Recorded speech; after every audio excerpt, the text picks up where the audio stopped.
Mulai bulan depan, kita ini sedang mengaktifkan sebuah sistem ekonomi global yang nyata. Nah, itulah realitas yang saat ini sedang menghampiri jutaan pengguna Pi Network di seluruh dunia.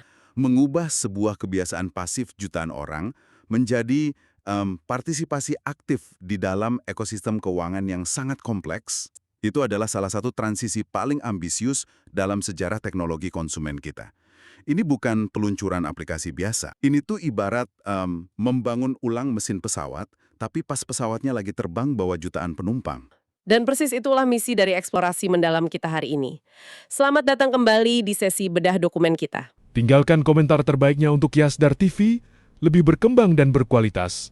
Biasakan selalu mencari informasi dan berita lain sebagai referensi dan pembanding untuk menguji kebenaran informasi yang admin sajikan. Yasdar TV bersama Anda tetap mengudara.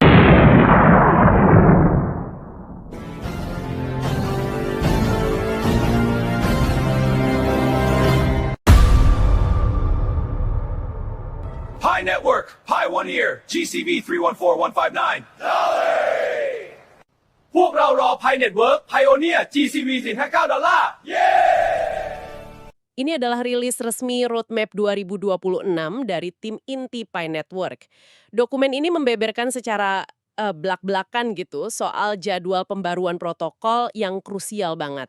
Kita akan sama-sama membedah bagaimana jaringan ini mencoba melompat dari sekedar fase penambangan seluler menjadi ekosistem Web3 seutuhnya. Karena membaca dokumen roadmap ini, rasanya kayak melihat cetak biru dari sebuah revolusi. Revolusi ini nggak ngasih ruang buat kesalahan. Yang menonjol bukan janji-janji utopisnya, tapi justru instruksi teknisnya yang sangat ketat.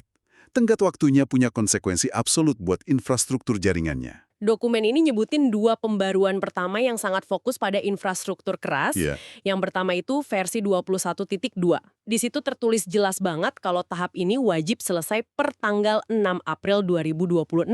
Fokusnya itu di peningkatan stabilitas jaringan, optimasi kinerja node, Yakni komputer-komputer penyangga yang memvalidasi seluruh sistem. betul, dan juga penguatan keamanan. Jika node Anda tidak diperbaharui, Anda terputus dari mainnet, terputus dari jaringan blockchain utama yang sesungguhnya. Ketegasan itu sebenarnya sangat bisa dipahami kalau kita lihat konsekuensi dari sebuah sistem desentralisasi. Kalau di jaringan blockchain, jika fondasinya nggak pakai bahasa atau standar keamanan yang persis sama, sistemnya gagal mencapai konsensus, mereka nggak bisa sepakat soal data mana yang benar. Hanya berselang beberapa minggu dari April tanggal 6, itu kita melihat pembaruan versi 22.1 pada tanggal 22 April 2026. Mulai geser di sini. Betul, mereka memperkuat infrastruktur back-end dan naikin kecepatan transaksi. Dokumen ini nyebut penerapan sebuah kerangka kerja desain token standar yang disebut PIRC-1. PRC-1 ini adalah nyawa dari bagaimana utilitas masa depan jaringan ini diatur. Ini pada dasarnya adalah seperangkat aturan teknis di dalam kode komputer yang mendikte gimana sebuah aset digital atau token baru boleh dibuat. Aturan tentang bagaimana mereka boleh beroperasi di atas jaringan Pi ini. Nah, terus pembaruan 22.1 dengan PRC-1 di akhir April, itu bukan proses ngebangun gedungnya. Itu adalah momen di mana pemerintah kota ngesahin Undang-Undang Tata Kota dan Zonasi. Standar PRC-1 itu aturan ketat yang mastiin siapapun yang mau bangun di kota itu nggak boleh bikin bangunan liar, nggak boleh ada pabrik beracun di sebelah perumahan. Atau dalam konteks digital ini, nggak boleh ada proyek token abal-abal yang merusak ekosistem. Karena di berbagai blockchain lain, kita udah lihat sendiri mimpi buruk dari ketidakadaan undang-undang tata kota yang ketat sejak awal ini. Pas sebuah jaringan buka pintu buat siapa aja bikin token tanpa standar penyaringan bawaan, jaringan itu dalam sekejap kebanjiran sampah digital. Ribuan token lelucon, skema penipuan, atau proyek mati yang kodenya nggak efisien. Semua bangunan liar ini makan memori jaringan, bikin lambat, dan merugikan pengguna awam yang nggak sengaja interaksi sama token itu. Dan mekanisme filter inilah yang bikin langkah Pi Network sangat antisipatif. Standar PIRC mastiin setiap kontrak token punya fungsi dasar yang aman. Bisa dilacak dan nggak punya celah tersembunyi yang memungkinkan pengembangnya kabur bawa likuiditas pengguna. Mereka pada dasarnya lagi mensterilkan lingkungan sebelum pintu airnya benar-benar dibuka untuk dunia luar. Menjamin kalau pengguna masuk, mereka ada di distrik komersial yang rapih, bukan gang gelap penuh jebakan ya. Tepat sekali. pipa-pipanya dipastiin kuat dulu di awal April, terus aturan jenis air apa yang boleh mengalir disahkan di akhir April. Disinilah dokumen roadmap ini bawa kita ke momen puncak di bulan Mei, pembaruan 23.0, tanggal 18 Mei 2026. Final rollout and grand launch. Peluncuran besar-besaran. Dikatakan kalau pembaruan ini bakal mengaktifkan penuh fungsionalitas smart contracts, yang mana itu mesin otomatis yang mengeksekusi perjanjian tanpa pihak ketiga. Dan ini memungkinkan lahirnya keuangan terdesentralisasi atau DeFi. Di situ juga dijanjikan integrasi infrastruktur penuh untuk PIDEX atau Bursa Pertukaran Terdesentralisasi, tempat pengguna bisa dagang langsung satu sama lain. Secara resmi, ini adalah momen pergeseran dari platform penambangan ponsel jadi platform ekonomi digital seutuhnya. Janji bertahun-tahun yang akhirnya dibayar lunas. Tanpa smart contracts, sebuah koin kripto tuh cuma angka statis di layar yang cuma bisa dipindah dari dompet A ke dompet B. Tapi dengan diaktifkannya fitur ini di 230, angka itu bisa dimasukin ke program yang kompleks. Anda bisa menjaminkannya buat pinjaman terdesentralisasi, bisa nyediain likuiditas di DEX buat dapat hasil, atau interaksi sama aplikasi Web3 yang kasih layanan dunia nyata. Kalau kita lihat landscape teknologi sekarang, itu semua bukan hal baru kan? Ethereum dan blockchain lain udah punya ekosistem kayak gini bertahun-tahun lalu. Kenapa tanggal 18 Mei ini diklaim sebagai tonggak sejarah monumental yang harus dipedulikan sama pendengar kita? Karena inovasi sebenarnya di sini ada siapa yang akan dipaksa menggunakan teknologi tersebut. Kalau kita cuma lihat kodenya, ya bursa DEX udah lumrah. Tapi tantangan paling brutal di dunia Web3 selama sedekade terakhir ini adalah masalah onboarding, orientasi pengguna. Gimana caranya meyakinkan orang awam yang terbiasa sama bank tradisional buat mau kelola dompet kripto, ngitung biaya transaksi gas, dan interaksi sama kontrak pintar? Selama ini, mayoritas pengguna DeFi itu ya cuma para geek, orang-orang teknis. Jaringan ini kan punya puluhan juta pengguna reguler yang selama bertahun-tahun antar mukanya super sederhana. Cuma nekan satu tombol petir di layar sentuh mereka. Membawa basis pengguna raksasa ini dari titik A, yaitu ngumpulin koin pasif, ke titik Z, yaitu jadi penyedia likuiditas aktif di bursa terdesentralisasi, itu adalah eksperimen psikologi dan UX terbesar yang pernah ada di skala ini. Jadi ini bukan tentang merakit mesin yang benar-benar baru, tapi tentang berhasil mendistribusikan mesin itu ke garasi jutaan orang awam. Dan bikin mereka tahu caranya lainnya. Mengambil sesuatu yang dulunya sangat elitis di dunia kripto dan menjadikannya benar-benar massal. Ingat, jaringan ini sepenuhnya bergantung pada konsensus dari komputer-komputer itu. Peringatannya gamblang banget. Proses pembaruan dari 21.2 ke 22.1 sampai 23.0 itu bersifat wajib dan harus berurutan. Sequential, nggak bisa dilompatin. Setiap versi adalah prasyarat teknis untuk versi berikutnya. Dan kalau ada operator yang gagal ngupdate komputernya di salah satu tahap, node mereka langsung diputus dari mainnet, otomatis ditendang keluar tanpa kompromi.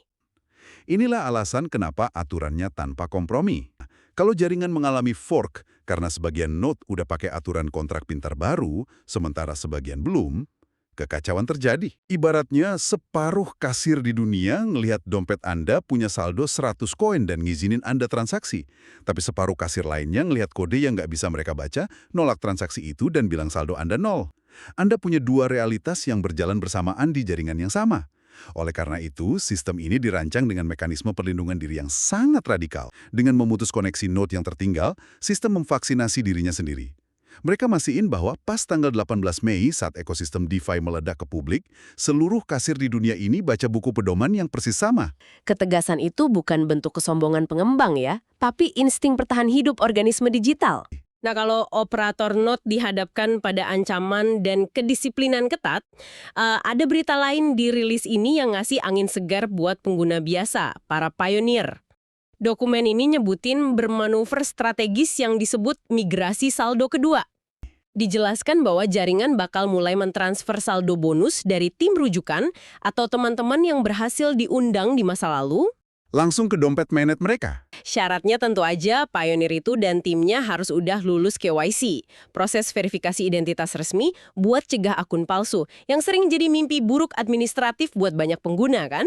Penjadwalannya itu adalah strategi psikologis dan ekonomi mikro yang dieksekusi dengan brilian. Tepat di bulan Mei, ketika pembaruan 23.0 menghidupkan bursa DX dan aplikasi Web3 komersial, saldo bonus dari keringat Anda meyakinkan orang lain itu tiba-tiba mendarat di dompet asli Anda. Rasa frustrasi berubah jadi euforia karena aset virtual itu kini jadi aset aktif. Dan dari sisi ekonomi, tindakan ini nyuntikin likuiditas masif langsung ke tangan jutaan pengguna, tepat saat pusat perbelanjaan digitalnya buka pintu. Pas bursa DEX aktif, orang-orang ini nggak masuk dengan dompet kosong cuma buat lihat-lihat etalase. Mereka masuk bawa modal yang baru aja mereka teriwa. Secara alami, itu bakal motivasi mereka buat nyoba berdagang, naruh aset di kumpulan likuiditas, atau beli layanan. Ngasih mereka uang saku tepat pas taman permainannya dibuka. Dari dokumen roadmap 2026 ini, satu hal yang sangat jelas. Ini bukan proyek yang lagi raba-raba dalam gelap. Jaringan ini lagi jalanin transisi berlapis yang sangat terhitung. Dimulai dari 6 April dengan 21.2, di mana beton fondasi jaringan dicor tebal dan diamankan. Lalu 22 April lewat 22.1, Undang-Undang Tata Kota PIRC 1 disahkan buat ngeblokir sampah digital dan jaga kemurnian ekosistem. Dua langkah yang jadi landasan pacu mutlak menuju tanggal 18 Mei. Di mana pembaruan 23.0 mengubah platform ini jadi raksasa DeFi dan Web3 seutuhnya. Ini bukti nyata kalau fase Open Mainnet udah berwujud di depan mata. Lalu pertanyaannya, apa artinya semua ini buat Anda yang lagi dengerin diskusi kita hari ini? Kalau Anda adalah salah satu dari ratusan ribu operator node di luar sana, anggaplah eksplorasi kita hari ini sebagai panggilan darurat. Keberhasilan transisi ini bertumpu pada pundak Anda. Kalau Anda lengah dan gagal update sistem secara berurutan, Anda nggak cuma merugikan diri sendiri dengan terputus dari jaringan. Bulan-bulan ke depan ini adalah momen pembuktian dari eksperimen raksasa. Ide kalau ekonomi digital desentralisasi bisa dibangun dari bawah ke atas pakai perangkat seluler. Ide yang sering banget ditertawakan para puritan kripto ya. Betul. Kini ide itu ngadepin ujian terbesarnya di dunia nyata. Sebelum admin lanjutkan, bagi sahabat yang memerlukan baju kebesaran P-Network, silakan untuk melakukan pemesanan dan sekaligus check out pada sejumlah link yang telah admin sematkan di kolom deskripsi.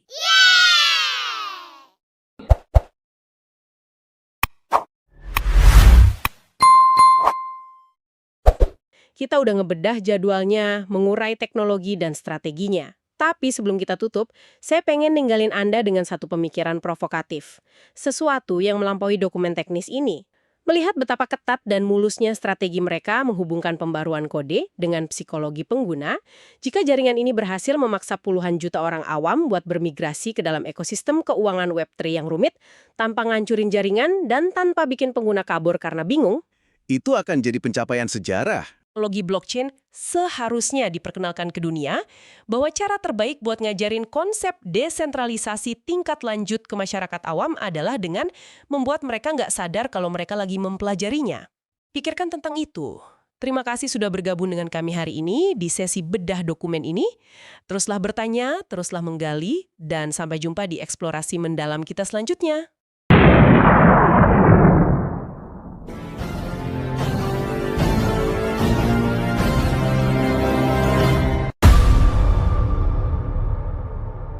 Pi Network, Pioneer, GCV 314159. Dale!